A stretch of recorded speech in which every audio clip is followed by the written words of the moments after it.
बांके बिहारी लाल की जय। देखिएगा मैदान सीरीज एपिसोड नंबर 13 का पहला सवाल, कैबिनेट मिशन के अध्यक्ष कौन थे? लगाना दोस्तों, स्टार लगाइएगा। कैबिनेट मिशन जो है वो आपके एग्जाम के लिए बड़ा महत्वपूर्ण मिशन है। आपके कैबिनेट मिशन की बात करूं आपसे, यह भारत कब आया था? 24 मार्च लिखना 1946 को कैबिनेट मिशन भारत के अंदर आता है। संविधान सभा के निर्माण के लिए जो है कैबिनेट मिशन भारत के अंदर आया है। ठीक है, जो संविधान सभा है इसके निर्माण के लिए कैबिनेट मिशन भारत के अंदर आता है और इसने अलग पाकिस्तान की मांग को अस्वीकार कर दिया। ये भी आपको ध्यान रखना है। ठीक है, जो अलग पाकिस्तान की मांग है उसको इसने अस्वीकार कर दिया है। और अगर पूछूं आपसे, इसमें बेटा 3 लोग होते हैं आपके। एक तो होते हैं पैंथिक लॉरेंस। कौन होते हैं? पैंथिक लॉरेंस होते हैं इसके अंदर आपके। एक होते हैं कौन? Stafford Cripps. कौन होता है?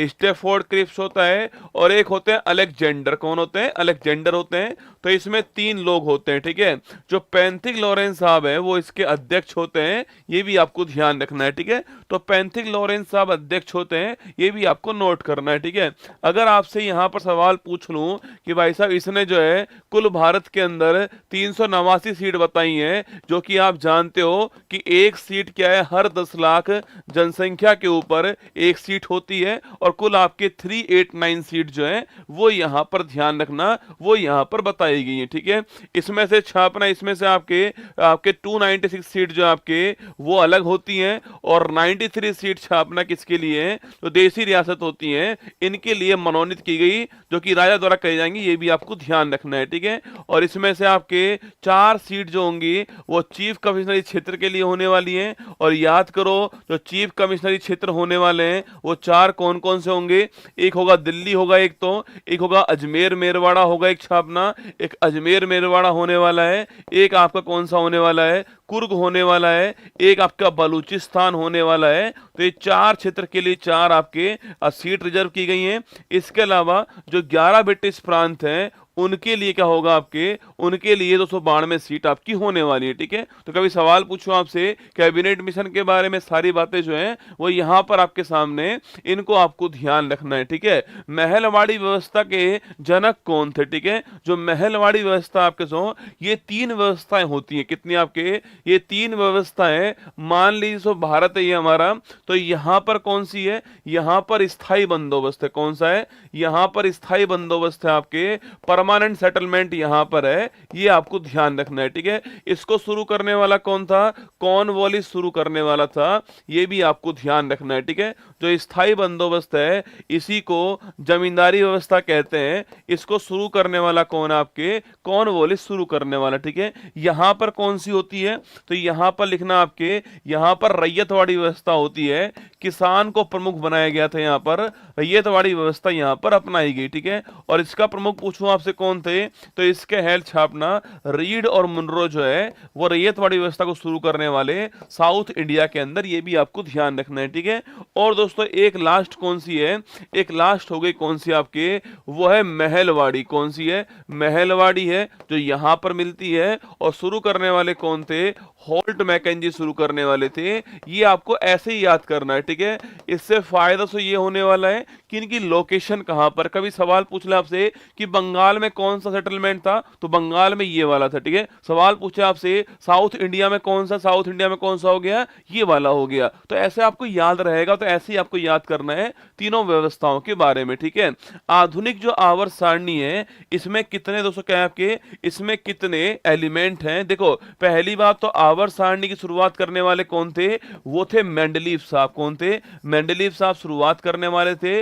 और इनकी जो आवर्त सारणी थी बेटा, उसका आधार क्या था? इसका आधार था परमाणु भार। आपको याद है क्या? जो एटॉमिक जो मास है वो इसका आधार था। ठीक है, इसके बाद में मोजले साहब जो हैं इन्होंने आवर्त सारणी प्रस्तुत की है। और इसका आधार क्या है? जो परमाणु क्रमांक जो है वो इसका आधार हो गया है, जेड इसका आधार हो गया है। ये भी आपको ध्यान रखना है। ठीक है, वर्तमान पूछूं आपसे, वर्तमान कितने एलिमेंट है? तो वर्तमान आवर्त सारणी के अंदर 118 एलिमेंट है। कितने? 118 एलिमेंट है। है। अगर पूछूं आपसे कितने आवर्त हैं छापना, तो 7 आवर्त है। कितने? 7 आवर्त हैं। और वर्ग कितने आपके?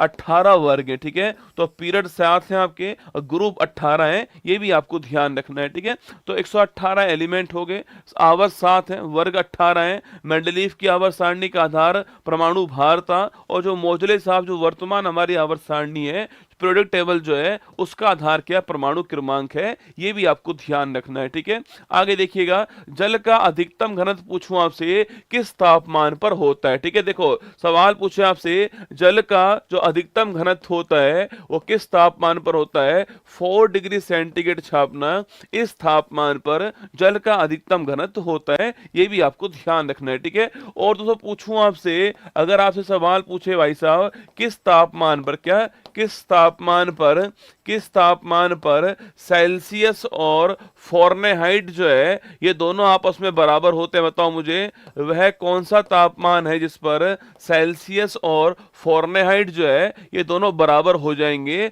उसका नाम आपको बताना, वो वैल्यू कितनी है। ठीक है, पदार्थ की मात्रा का एसआई मात्रक क्या है? मैंने आपसे उस दिन भी कहा था कि भारत की आपसे पूरे विश्व के अंदर कितनी, आपके पूरे विश्व के अंदर आपके 7 जो मूल राशि हैं उनके मात्रक आपको याद कर लेने। याद कीजिए, समय का पूछूं आपसे क्या है? समय का हो गया सेकंड। क्या हो गया? समय का सेकंड हो गया।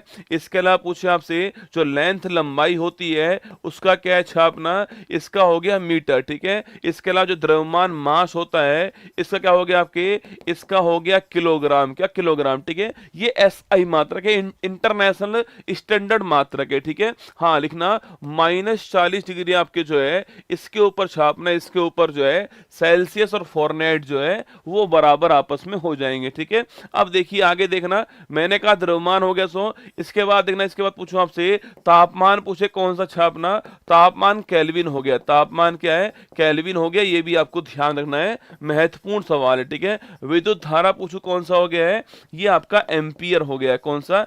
एम्पियर विद्युत धारा हो गया। ठीक है, इसके अलावा ज्योति तीव्रता पूछूं आपसे कौन सा हो गया है? इसका छापना कौन सा हो गया है? बताओ कमेंट बॉक्स में इसका कौन सा हो गया। ठीक है, और इसके अलावा एक कौन सा है? एक है आपके पदार्थ की मात्रा पूछूं आपसे, इसका कौन सा हो गया छापना? इसका हो चुका है मोल। क्या है? मोल इसका एसआई मात्रक है, ये भी आपको ध्यान रखना है। ठीक है, और सवाल पूछूं आपसे एक मोल की वैल्यू किसके बराबर होती है? तो आपके एक मोल की वैल्यू जो आपके 6.022 इंटू 10⁻23 के बराबर होती है, ये भी आपको ध्यान रखना है। ठीक है, तो एक मोल की वैल्यू किसके बराबर होती है? हाँ, कैंडेला छापना, जो कैंडेला इसका मात्रक है, ये भी आपको ध्यान रखना है।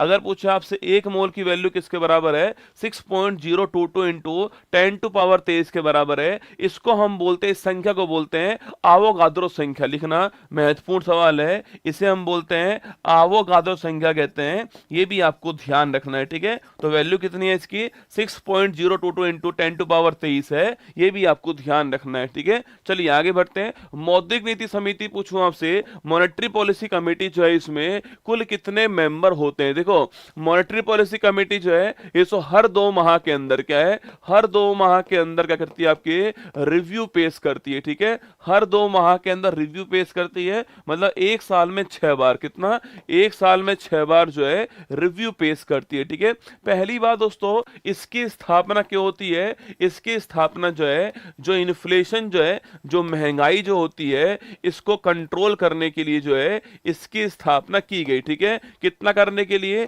तो 4 ± 2% करने के लिए, मतलब कि 2% से 6% रखने के लिए जो है इसकी स्थापना की गई है ना। इसके बीच कहीं महंगाई रह जाए, वो आपके इसका काम होने वाला, किसका? मॉनेटरी पॉलिसी कमेटी का काम होने वाला है। ठीक है, और इसकी स्थापना, ये कमेटी कौन सी छापना? उर्जित पटेल कमेटी है, ये भी आपको ध्यान रखना है। ठीक है, यह कमेटी है, ये भी आप नोट कर लेना है ना। अगर पूछूं आपसे कि मॉनेटरी पॉलिसी कमेटी जो है इसमें कुल मेंबर कितने आपके? इसमें कुल मेंबर 6। कितने बेटा? 6 कुल मेंबर हैं। इस 6 में आपके 3 मेंबर तो रिजर्व बैंक ऑफ इंडिया के होते हैं, और 3 मेंबर क्या है? गवर्नमेंट ऑफ इंडिया जो है वो भेजती है। ठीक है, और जो गवर्नर होते हैं वो इसके अध्यक्ष होते हैं। कौन? गवर्नर जो होते हैं वो इसके अध्यक्ष होते हैं, ये भी आपको ध्यान रखना है। ठीक है, गवर्नर इसके अध्यक्ष होते हैं। ये दोस्तों यह आपकी एक रेट तय करती है है जिसको पॉलिसी रेट कहते हैं हम लोग आपके, उसे बोलते हैं रेपो रेट। क्या बोलते हैं? उसे रेपो रेट कहते हैं। ये भी आपको ध्यान रखना है, ठीक है। इसे पॉलिसी रेट या फिर रेपो रेट कहते हैं, ठीक है। कभी सवाल पूछूं आपसे रेपो रेट जो है इसकी फुल फॉर्म क्या है, तो लिखिएगा इसकी फुल फॉर्म होती है रीपर्चेजिंग ऑप्शन रेट। कौन सा है? इसकी फुल फॉर्म है रीपर्चेजिंग ऑप्शन रेट होता है। ये भी आपको ध्यान रखना है, ठीक है। रीपर्चेजिंग ऑप्शन रेट होता है, ये भी आपको यहां पर नोट करना है। इसको पॉलिसी रेट कहते हैं ना।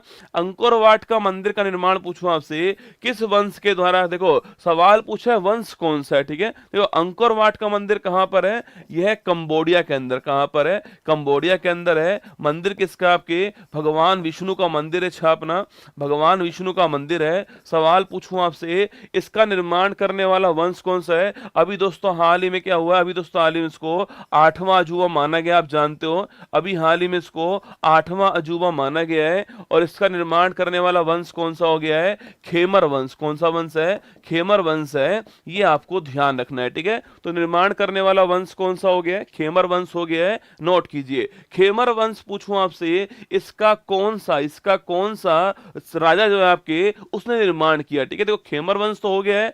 खेमर वंश के अंदर कौन था उस समय निर्माण करने वाला, वो आपको छापना है, ठीक है। खेमर वंश के अंदर कौन था जिसने निर्माण किया है? सूर्यवर्मन। कौन था? सूर्यवर्मन था। इनका नाम भी आपको ध्यान रखना है, ठीक है। तो खेमर वंश के अंदर सूर्यवर्मन साहब जो है आपके उन्होंने निर्माण के, ये भी आपको छापना है ना। तो खेमर वंश में सूर्यवर्मन सेकंड ने छापना अंकोर वाट का मंदिर का निर्माण किया है। ये बड़ा महत्वपूर्ण सवाल बनने वाला है।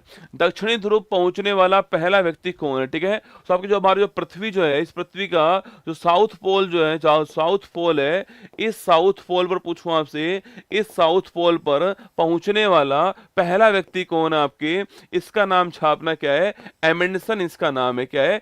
एमेंडसन इसका नाम है। ये आपको ध्यान रखना, ठीक है। तो साउथ पोल पर पहुंचने वाला पहला व्यक्ति कौन हो गया है? एमेंडसन हो गया है। और कब पहुंचा है लिखना? 1911 में पहुंचा है। ये भी आपको ध्यान रखना है, ठीक है। तो एमेंडसन साहब जो है साउथ पोल पर पहुंचने वाले पहले व्यक्ति हो चुके हैं। 1911 के अंदर पहुंचते हैं, आपको ध्यान रखना है, ठीक है। और पहले भारतीय पूछू, बताओ मुझे पहले भारतीय बताओ, पहले भारतीय कौन है जो यहां पर पहुंचे थे? बताओ कमेंट बॉक्स के अंदर पहले भारतीय कौन है, ठीक है। आगे देखिएगा, किसी विधेयक पर राष्ट्रपति की अनुमति का उल्लेख, मतलब जो आपके प्रेसिडेंट हैं उनकी जो असेंट होती है, जो अनुमति होती है, इसका उल्लेख संविधान के किस अनुच्छेद में, ठीक है।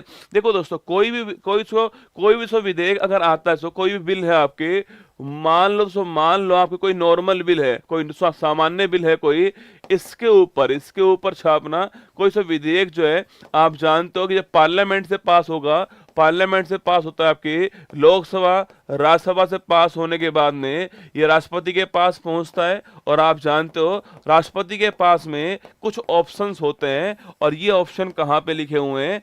ये ऑप्शन आर्टिकल नंबर 111 के अंदर लिखे हुए, ठीक है। जब कोई बिल इनके पास पहुंचता है, नॉर्मल बिल आपके, तो राष्ट्रपति साहब के पास में कुछ ऑप्शन होते हैं। गिरिराज सिरोही लिख लीजिएगा, जो गिरिराज सिरोही साहब हैं वो यहां पर पहुंचते हैं, पहले भारतीय, ठीक है। तो गिरिराज सिरोही छापना, ये पहले भारतीय थे जो यहां पर पहुंच गए, ठीक है। चलिए छोड़िए, मैंने कहा आपसे कि जो बिल जो होता है, नॉर्मल बिल जो होता है, उसे पार्लियामेंट से पास करवाने के लिए राष्ट्रपति साहब के हमें हस्ताक्षर चाहिए होते हैं। आर्टिकल नंबर 111 के अंदर ये पावर दोस्तों होती है, ठीक है।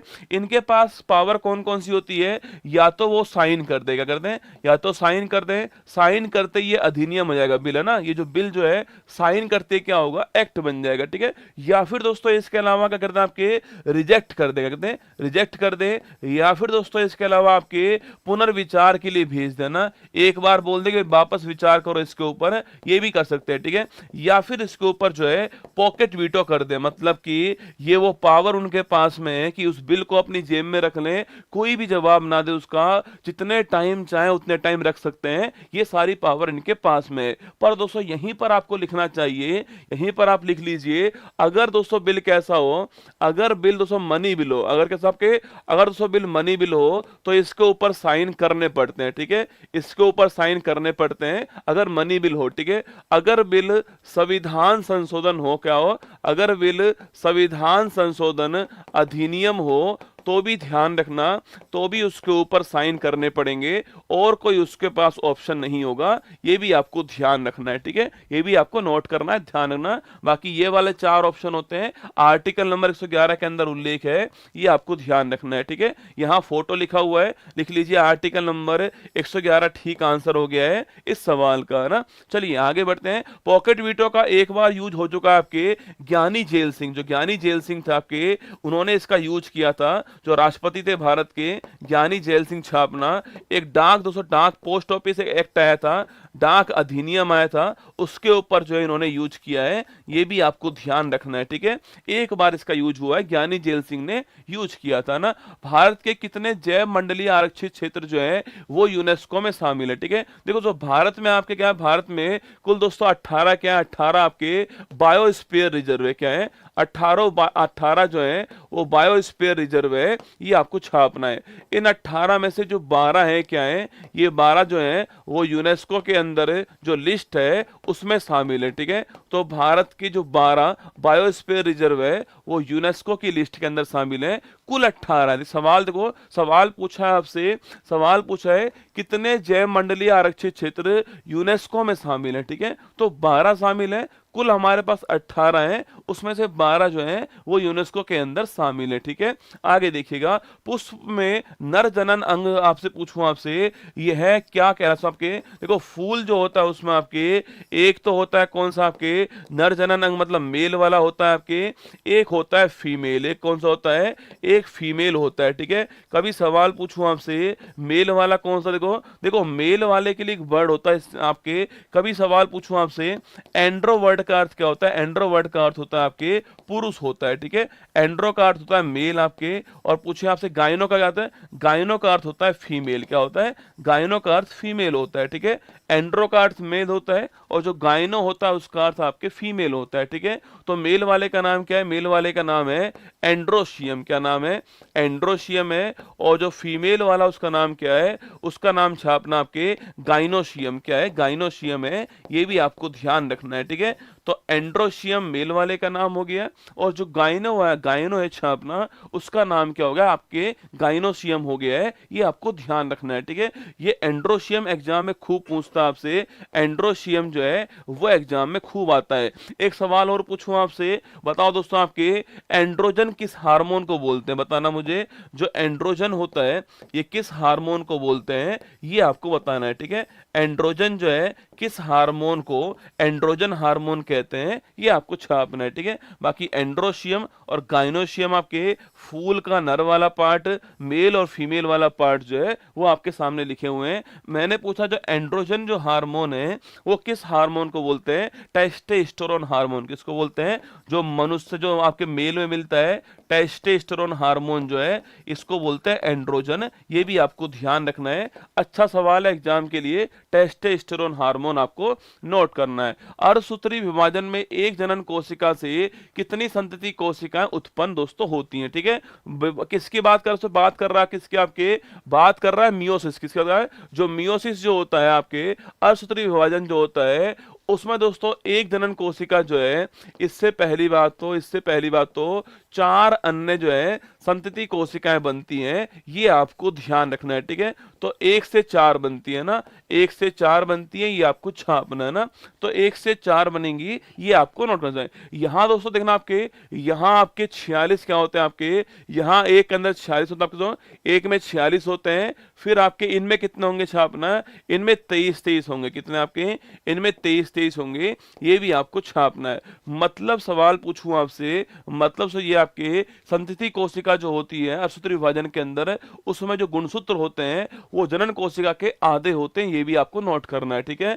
जो आपके गुणसूत्र होंगे छापना, जो क्रोमोसोम होंगे कितने होंगे, वो आपके 1/2 होने वाले हैं, आधे होने वाले हैं, ये आपको नोट करना है, ठीक है। मैंने आपसे बोला कि 1 से 4 बनेंगी, पहला क्वेश्चन आपके 1 से 4 बनेंगे, ठीक है। सेकंड क्वेश्चन ये हो गया है कि जो आपके डॉटर सेल जो होने वाली है उसमें 23 क्रोमोसोम होंगे, ये आपको ध्यान है, इसके आधे होने वाले हैं, ये आपको नोट करना है, ठीक है। चलिए आगे देखिएगा, राज्यसभा के पहले उपसभापति कौन थे? यह सवाल एसएससी सीजीएल में पूछा गया सवाल है, आपको बताना है इसका आंसर क्या होगा। ठीक है, बताइए राज्यसभा के पहले जो भी बच्चा आर राधा के सर्वपल्ली जी का आंसर ले रहा है, गलत आंसर है। ठीक है, सवाल ढंग से नहीं पढ़ते हो आप। सर्वपल्ली राधा कृष्णन जो है, ये तो मेरे लाल पीले हरे धोड़े, ये तो किसका आंसर, ये तो आपके किसका है, जो राज्यसभा है उसके पहले सभापति का आंसर है, ये आपको ध्यान रखना है। ठीक है, सीजीएल में सवाल पूछा गया था कि पहले उपसभापति कौन होंगे, सवाल ये पूछा गया है। ठीक है, तो लिख लो आपके एस.वी. कृष्णमूर्ति राव होंगे, लिखना कौन होंगे, एस.वी. कृष्णमूर्ति राव जो है, एस.वी. कृष्णमूर्ति राव जो है वो इनका आंसर होगा। थोड़ा ध्यान रखना है, एग्जाम में सवाल पूछ चुका है, वापस आपसे रिपीट कर सकता है कि राज्यसभा के पहले कौन होंगे, तो राज्यसभा के पहले उपसभापति कौन होंगे, एस.वी. कृष्णमूर्ति राव होंगे, ये आपको ध्यान रखना है। ठीक है, और आर्टिकल नंबर 80 जो है यहां पर इसका उल्लेख है। और पूछूं आपसे सर्वाधिक सीट किसके पास में छापना, सर्वाधिक सीटें किसके पास में, देखो इसके बारे में कुछ बातें नोट कर लीजिए आप। जो राज्यसभा पूछूं आपसे, आर्टिकल नंबर 80 में इसका उल्लेख है और ये स्टेट के लिए बनाई गई थी, आप जानते हैं। और पूछूं आपसे इसके अंदर सर्वाधिक सीट किसके पास में, मैक्सिमम सीट यूपी के पास में, आप जानते हैं। अनुसूची नंबर जो 4 है ना, अनुसूची नंबर जो 4 जो है, इसमें जो आपके सीट जो है उसका भी उल्लेख मिलता है इसके अंदर छापना, अनुसूची 4 के अंदर मिलता है। 80 सीट लोकसभा की यूपी के अंदर है ना। बात राज्यसभा की करूं तो आपसे यहाँ पर 80 नहीं है, 31 सीट है ना, 31 सीट राज्यसभा की, ये आपको छापना है। ठीक है, पूछूं आपसे यहाँ चुनाव कैसा होता है आपके, यहाँ चुनाव छापना है, अप्रत्यक्ष चुनाव यहाँ पर होता है। और चुनाव की पद्धति वही होती है जो आपके हर जगह होती है, सिंगल ट्रांसफरेबल वोट वाली पद्धति होती है, अप्रत्यक्ष चुनाव यहाँ पर होता है, लिख लीजिएगा। और सवाल पूछूं आपसे यहाँ पर 31 सीट यहाँ पर राज्यसभा की होती है। ये एक स्थायी सदन होता है, मतलब इसका कोई कार्यकाल नहीं होता है, छापना कोई कार्यकाल नहीं है। जो इसके मेंबर जो होते हैं ना, उस मेंबर कार्यकाल आपके 6 वर्ष होता है, ये भी आपको ध्यान रखना है। ठीक है, अगला क्वेश्चन देखना, कृष्णदेव राय का संबंध किस वंश है। ठीक है, सवाल पूछा है कृष्णदेव राय जो है इनका संबंध किस वंश है। पहली बात दोस्तों आपके, ये कहां पर इनका शासन था, आपके विजयनगर छापना, यहां पर जो है शासन था इनका, ये भी आपको याद होगा। ठीक है, इसकी स्थापना करने वाला कौन था, हरियर बुक्का जो है वो इसकी स्थापना करने वाले थे, विजयनगर साम्राज्य की स्थापना। ठीक है, सवाल पूछूं आपसे, इनका वंश कौन सा है, इनका वंश है तुलुव वंश। कौन सा है, तुलुव वंश है, ये भी आपको ध्यान रखना है। ठीक है, वंश कौन सा हो गया, तुलुव वंश हो गया है ना। अगर सवाल पूछूं आपसे यहाँ पर जो है इनका फेमस ग्रंथ कौन सा है, आमुक्त माल्यदा छापना, आमुक्त माल्यदा जो है ये इनका फेमस ग्रंथ है, ये भी आपको ध्यान रखना है। ठीक है, और इनके दरबार पूछूं आपसे, इनके दरबार में अष्टदिग्गज थे, ये भी आपको नोट करना है। ठीक है, कभी सवाल पूछूं आपसे अष्ट प्रधान कहां पर थे, ये अष्ट प्रधान छापना, ये छत्रपति शिवाजी जो महाराज हैं उनके दरबार में थे, ये भी आपको नोट करना है। ठीक है, तो अष्ट प्रधान कहां थे, अष्ट प्रधान शिवाजी के दरबार में थे, और जो अष्ट दिग्गज थे कहां पर, ये कृष्णदेवराय दरबार में थे, ये भी आपको ध्यान, थोड़ा बारीक सवाल नोट करना। ठीक है, अष्ट दिग्गज कहां थे, अष्ट प्रधान कहां थे, ये आपको नोट करना है। ठीक है, चलिए आगे बढ़ते हैं। किस संविधान संशोधन द्वारा एंग्लो इंडियन के आरक्षण को समाप्त कर दिया। ठीक है, सवाल पूछा है कि कौन सा अमेंडमेंट था। कुल दोस्तों हमारे यहाँ पर 106 अमेंडमेंट हो चुके हैं, केवल आपके 106 अमेंडमेंट हमारे यहाँ पर हो चुके हैं। सवाल पूछूं आपसे, इसमें से दोस्तों एक अमेंडमेंट कौन सा, आपके 99वां अमेंडमेंट छापना, इसको सुप्रीम कोर्ट जो है इसने आपके इसको असंवैधानिक करार दिया था, ये भी आपको याद करना है। ठीक है, आप जानते होंगे इसमें किसके बारे में उल्लेख था, नेशनल जुडिशरी अपॉइंटमेंट कमीशन जो है राष्ट्रीय न्यायिक नियुक्ति आयोग के बारे में इसमें उल्लेख था। ठीक है, अब दोस्तों मुद्दा इस बात का यहाँ पर, जो कुल हमारे पास 106 हमारे जो अमेंडमेंट जो है उसमें से अभी हाल ही में 104वां जो अमेंडमेंट हुआ था, इसके द्वारा दो काम हुए थे। एक तो जो SC ST की जो सीट जो है रिजर्वेशन आपके 10 साल इसको एक्सटेंड कर दिया था, और इसके अलावा जो एंग्लो इंडियन जो था छापना, इनका जो रिजर्वेशन है उसको समाप्त समाप्त कर दिया, ठीक है, इनको समाप्त कर दिया, सीट रिजर्व थे आपके उन्हें एंड कर दिया, ये आपको ध्यान रखना है, ठीक है। इनके लिए लोकसभा के अंदर 2 सीट थी और जो विधानसभा है वहां 1 सीट थी, इसको अब अंत कर दिया गया है, ये आपको ध्यान रखना है, ठीक है। तो सवाल पूछूं आपसे, किस अमेंडमेंट के द्वारा 104 आपके 104वां संविधान संशोधन अधिनियम था, SC ST के लिए 10 साल एक्सटेंड कर दिया है और जो एंग्लो इंडियन के लिए आपके जो सीट रिजर्व थी उसको हटा दिया गया है। लोकसभा 2 सीट थी, विधानसभा 1 सीट थी, ये आपको ध्यान रखना है, ठीक है। चलिए आगे बढ़ते हैं। नेक्स्ट क्वेश्चन, गुणसूत्र में कौन सी प्रोटीन पाई जाती है, ठीक है। अगर पूछूं आपसे, जो गुणसूत्र जो है, जो क्रोमोसोम होता है आपके, क्रोमोसोम कुछ दोस्तों ऐसे होता है ना, इसमें ये आपके जो है ये क्रोमोसोम होते हैं और क्रोमोसोम जो है एक प्रोटीन होती है जिसके चारों ओर लिपटा होता है, इसे बोलते हैं हिस्टोन प्रोटीन। क्या बोलते हैं? इसे बोलते हैं हिस्टोन प्रोटीन। और जो ये तार सा है इसका नाम क्या? डीएनए, ठीक है। ये डीएनए हो गया छापना और ये आपका हिस्टोन प्रोटीन हो गया, ठीक है। तो कभी सवाल पूछूं आपसे, क्रोमोसोम में कौन सी प्रोटीन होती है? हिस्टोन होती है, ये आपको ध्यान रखना है, ठीक है। और दूध पूछूं आपसे, दूध में कौन सी छापना, दूध में कौन सी प्रोटीन है, ये आपको बताना है, ठीक है। गुणसूत्र में हिस्टोन हो गई है, नोट करना। दूध में कौन सी है, ये आपको बताना है, ठीक है। बाकी दोस्तों हमारे मनुष्य में कितने आपके 23 जोड़ी क्या होते हैं? गुणसूत्र होते हैं। इसमें से आप जानते हो 22 जोड़ी कैसे होते हैं? 22 जोड़ी जो आपके ये कायिक गुणसूत्र होते हैं जिनको ऑटोसोम्स कहते हैं, और एक जोड़ी कौन से होते हैं आपके सेक्सुअल, आपके लैंगिक वाले होते हैं, जिसमें XX और XY होता है। XY मेल के अंदर होता है, XX आपके ये फीमेल के अंदर होता है, ठीक है। ये भी आपको छापना है। जो 22 जोड़ी इनको कायिक बोलते हैं या फिर ऑटोसोम कहते हैं, ठीक है। इनको एलोटोम्स कहते हैं छापना, या फिर इनको लैंगिक कहते हैं ना। मैंने पूछा आप सवाल आपसे, दूध में कौन सी प्रोटीन? आपके कैशीन प्रोटीन छापना, ये दूध के अंदर आपको ध्यान रखना है, ठीक है। प्रकाश के किस रंग की सर्वाधिक तरंग दैर्घ्य दोस्तों होती है? आपके प्रकाश जो होता है, लैक्टोज, तो बेटा लैक्टोज तो आपके क्या है? कार्बोहाइड्रेट, प्रोटीन की बात कर रहा हूं ना, तो प्रोटीन कैसीन होती है दूध के अंदर ना।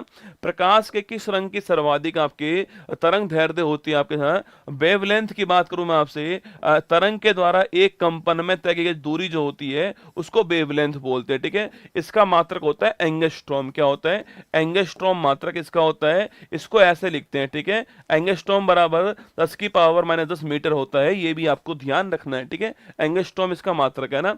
सर्वाधिक पूछू किसकी होती है? आपको जो ये विबग्योर आपने खूब सुना होगा, ये विबग्योर क्रम है ना। अगर मैं ऐसे बढ़ूंगा तो क्या होगा? वेवलेंथ बढ़ने वाली है, ठीक है। अगर मैं ऐसे बढ़ूंगा तो वेवलेंथ बढ़ने वाली है। सो रेड जो होगा इसकी वेवलेंथ जो होगी वो सर्वाधिक होने वाली है। इसीलिए दोस्तों जो इमरजेंसी जो होती है आपके, उसमें हम रेड का यूज करते हैं ना। जो इमरजेंसी जो होती है, सिग्नल जो होते हैं, उसमें रेड यूज करते हैं, जिससे वो लंबी दूरी तक दिख जाए हमें, क्योंकि इसकी वेवलेंथ अधिक है। वेवलेंथ का मतलब आपके लंबी दूरी तय करना, ठीक है। अगर दोस्तों मैंने वेवलेंथ मैंने बढ़ा दी, आपके सर्वाधिक वेवलेंथ अगर इसकी होगी तो मतलब क्या हो गया है? मतलब कि ये लंबी दूरी दिखने वाला है, तो हमारा छापना, तो मैंने कहा आपसे सबसे कम विचलन इसी का होगा, तो इसलिए आपके सर्वाधिक वेवलेंथ इसी की होगी, ये आपको ध्यान है। रेड करेक्ट आंसर इसका हो गया, ठीक है।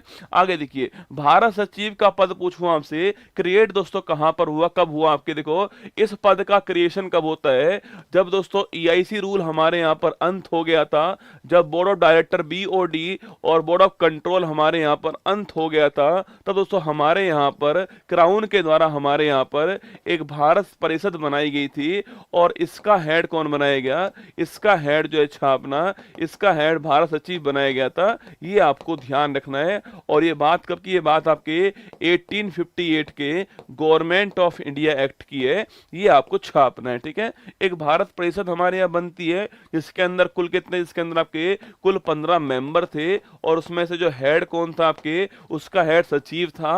और मैंने कहा एक्ट कौन सा है? 1858 का गवर्नमेंट ऑफ इंडिया एक्ट है, इसमें इस पद का क्रिएशन किया गया, ये आपको ध्यान रखना है, ठीक है। आगे बढ़िएगा। हाइड्रोजन बम का आविष्कार पूछूं आपसे, करने वाला कौन? देखो परमाणु बम पूछूं आपसे, आविष्कार करने वाला कौन है? तो वो तो हो गया ओपेनहाइमर। ये थोड़ा नाम नोट नोट करना, क्योंकि अभी हाल ही में फिल्म बनी है इनके ऊपर, ओपेनहाइमर फिल्म, आप जानते होंगे। तो परमाणु बम का आविष्कार करने वाला ओपेनहाइमर, ठीक है। सवाल पूछूं आपसे, हाइड्रोजन बम का आविष्कार करने वाला आपके एडवर्ड टेलर, कौन था? एडवर्ड टेलर था। इनका नाम भी आपको ध्यान रखना है, ठीक है। टेलर साहब ने जो हाइड्रोजन बम है उसका आविष्कार किया है, ये आपको ध्यान रखना है, ठीक है। और सिद्धांत किस पे काम करेगा? ये नाभिकीय संलयन पे करने वाला है। जिस पर दोस्तों सूर्य काम करता है ना, उसी पे काम करेगा, ये भी आपको नोट करना है, ठीक है। एनर्जी यहां से प्राप्त होने वाली है ना। कौन कौन से रंग प्राथमिक रंग होते हैं छापना? 3 रंग प्राथमिक रंग होते हैं। कौन कौन से? आपके RGB, कौन है? RGB छापना आपके, ये 3 प्राथमिक रंग होते हैं, ठीक है। R for red, R for red हो गया है। G फॉर ग्रीन हो गया, ठीक है, G फॉर ग्रीन हो गया है। B फॉर आपका ब्लू हो गया है। तो 3 रंग कौन से होंगे? प्राथमिक रंग हमारे RGB होंगे, मतलब कि हरा, नीला और आपके कौन सा? हरा, नीला और आपके कौन सा होने वाला है? हरा, नीला और लाल होने वाला है, ये आपको छापना है, ठीक है। तो RGB जो है वो हमारे प्राथमिक रंग होने वाले हैं ना। चंद्रमा पर गुरुत्वीय त्वरण का मान पृथ्वी की तुलना में कितना दोस्तों होने वाला? आपके याद किस आपके जो चांद जो होगा, जो मून जो होगा, यहाँ जो ग्रेविटी जो होती है आपकी कितनी होती है? यह 1/6 आपकी जो ग्रेविटी कहां पर? जो अर्थ पर होगी, उसकी 1/6 होने वाली है, ये आपको नोट करना है, ठीक है। तो चांद पर 1/6 होगी, ये आपको ध्यान रखना है ना। टाइटन किसका दोस्तों उपग्रह है? टाइटन पूछो, टाइटन जहां टाइटन पूछे किसका? टाइटन छापना आपके, जो शनि जो है इसका कौन सा टाइटन आपके उपग्रह है? ये आपको सैटर्न जो है इसका है। शनि ग्रह को हम क्या बोलते हैं? रिंग प्लेनेट बोलते हैं, वलय ग्रह बोलते हैं, ये भी आपको ध्यान रखना है, ठीक है। तो शनि का उपग्रह टाइटन हो गया आपके। और गैनेमिड किसका छापना? गैनेमिड किसका आपके? गैनेमिड जो है वो गैनीमेड और कैलिस्टो पूछूं आपसे, गैनीमेड कैलिस्टो छापना किसके हैं? ये बृहस्पति के हैं, ठीक है। ये जुपिटर के हैं, ये भी आपको छापना है ना। पूछे कौन से आपके? गैनेमिड और कैलिस्टो पूछे किसके? आपके ये बृहस्पति के हैं, ये भी आपको ध्यान रखना है, ठीक है। बाकी टाइटन किसका? टाइटन आपके शनि का है, ये आपको ध्यान रखना है, ठीक है।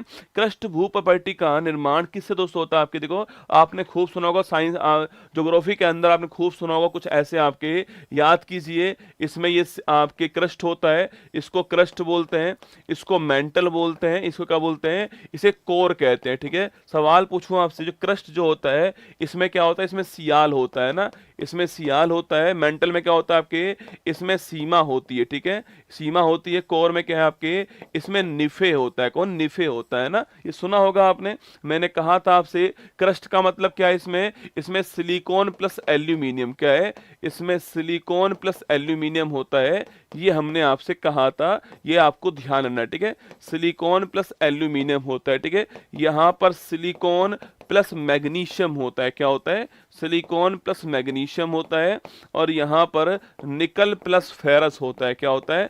निकल प्लस फेरस होता है, लोहा होता है, ये आपको नोट करना है, ठीक है। तो क्रस्ट में सियाल है, मेंटल में सीमा है, कोर में क्या है? आपके निफेस हो, सीमा मेंटल है, पहली बात तो सीमा मेंटल हो गई आपके, सियाल क्रस्ट के अंदर है और निफे किसके अंदर है? कोर के अंदर, ठीक है। आगे बढ़िएगा, नेक्स्ट सवाल, स्वतंत्र भारत की पहली महिला कैबिनेट मंत्री कौन सी है? सवाल पूछूं आपसे, इसका दोस्तों आंसर क्या होने वाला है? इसका आंसर होने वाला है राजकुमारी अमृत कौर। कौन सी है?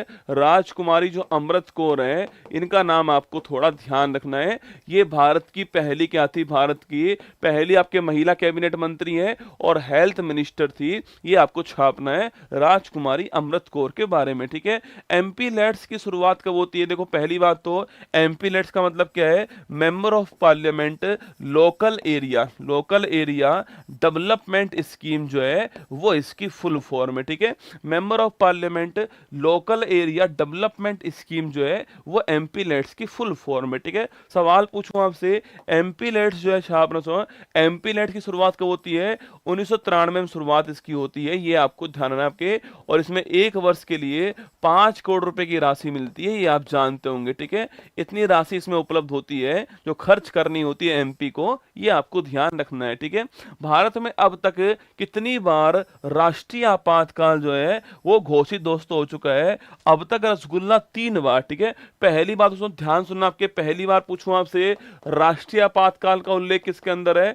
आर्टिकल नंबर 352 जो है, यहां पर इसका उल्लेख किया गया है, ठीक है। इसको राष्ट्रीय आपात बोलते हैं, क्या बोलते हैं इसको? इसको राष्ट्रीय छापात बोलते हैं, ये भी आपको नोट करना है, ठीक है। अब तक दोस्तों 3 बार जो है ये भारत के अंदर लागू हो चुका है, ठीक है। पहली बार पूछूं आपसे जब दोस्तों चीन ने हमारे ऊपर अटैक कर दिया था, तब दोस्तों लागू हुआ था आपके छापना। तो 1962 में लागू होता है पहली बार, ठीक है। तो पहली बार जो आपके वो लागू हुआ, आपके इस समय आपके लागू हुआ जब चीन ने अटैक करा, और 68 तक रहने वाला है, ये आपको ध्यान है, ठीक है। तो चीन के अटैक के कारण ये लागू होता है ना। सेकंड बार पूछूं आपसे, सेकंड बार आपके सो जब पाकिस्तान और इंडिया आपके युद्ध चल रहा था, उस समय लागू होता है, 1971 में लागू होता है और 78 तक चलता है, ये आपको ध्यान रखना है, ठीक है। 71 में लागू होता है और 77 चलता है, ये आपको नोट करना है, ठीक है। और तीसरी बार पूछूं आपसे, भारत के अंदर जब आंतरिक अशांति थी आपके, इस आधार पे लागू होता है, और बात है बात है 25 जून 1975 की बात है, ये लागू होता है, और दोनों एक साथ हटते हैं, ये भी आपको छापना है, ठीक है। कभी कभी पूछता है आपसे कार्यकाल कितना है इसका, कब कब लागू हुआ, तो आपको नोट करना है। पहला वाला आपके 62 से 68 के बीच लागू होता है, सेकंड वाला 71-77 के बीच में आपके, और थर्ड जो अशांति वाला छापना, ये 25 जून को आपके 75 में लागू होता है। और ये सवाल आरएस के एग्जाम में पूछा गया सवाल है इसकी तारीख के बारे में, ठीक है। और लागू कब तक 77 दोनों एक साथ रहते हैं, ये भी आपको ध्यान रखना है, ठीक है। इसका आधार क्या था, इसका आधार था बाह्य आक्रमण। क्या था, बाह्य आक्रमण इसका आधार था। इसका आधार युद्ध था, क्या था, इसका आधार युद्ध था, और इसका जो आधार है वो आंतरिक अशांति था। अब ये आधार हट चुका है, ठीक है। अब इसके स्थान पर 44वां संविधान संशोधन 1978 के द्वारा जो है, इसके स्थान पर सशस्त्र विद्रोह आपके आ चुका है आधार, ये नया आधार इसके ऊपर आ चुका है, ये भी आपको ध्यान रखना है, ठीक है। चलिए आगे बढ़ते हैं। नेक्स्ट क्वेश्चन आपके सामने, सर्वोच्च न्यायालय ने किसी वाद में कहा कि निजता का अधिकार जो है एक मौलिक अधिकार, ठीक है। याद कीजिए, आपके पूछूं आपसे, अरे राइट टू प्राइवेसी जो फंडामेंटल राइट छापना, कौन सा केस था आपके, ये केस था पुट्टास्वामी केस था, और इस केस के द्वारा राइट टू प्राइवेसी को आर्टिकल 21 के द्वारा क्या करता है, आपके आर्टिकल इसके के द्वारा मौलिक अधिकार घोषित कर दिया है, ये आपको छापना है, ठीक है। तो राइट टू प्राइवेसी जो फंडामेंटल राइट अकॉर्डिंग टू आपके आर्टिकल 21 पुट्टास्वामी केस आपको नोट करना है ना। सर्वेंट ऑफ इंडिया सोसाइटी पूछूं आपसे, इसके संस्थापक कौन थे, इसके संस्थापक गोपाल कृष्ण गोखले। कौन थे, गोपाल कृष्ण गोखले साहब संस्थापक थे इसके।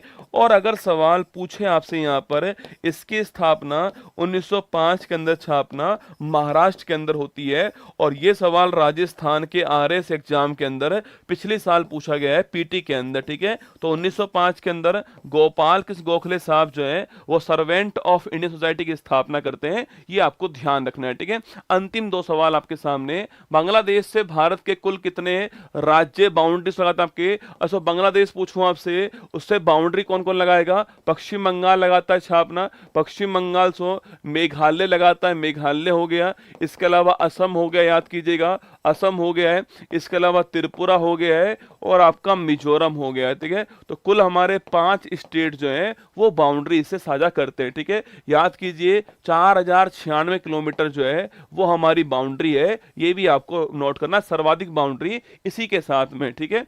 कामेंग, तिस्ता, धनसरी, लोहित जो है वो किसकी सहायक नदी है आपके, कामेंग, तिस्ता, धनसरी, लोहित पूछूं आपसे, ये ब्रह्मपुत्र जो नदी है इसकी सहायक नदी है सो, और इसको तिब्बत में क्या बोलते हैं, इसको तिब्बत में बोलते हैं छापना, क्या, इसको तिब्बत में सांगपो बोलते हैं, क्या बोलते हैं, सांगपो कहते हैं, ये भी आपको ध्यान रखना है, ठीक है। तो ब्रह्मपुत्र की सहायक नदी आपके कौन कौन सी, कामेंग, तिस्ता, धनसरी, लोहित हो गई है। ये कामेंग वाला सवाल तो यूपीएससी अपने एग्जाम में पूछ चुका है, कामेंग के बारे में नोट करना, ठीक है। तो ब्रह्मपुत्र की है सांगपो, इसको तिब्बत में कहते हैं। और लोहित पूछूं आपसे, और लोहित छापना, भारत के सबसे पूर्वी नदी कौन सी आपके, लोहित नदी है, ये भी आपको ध्यान रखना है।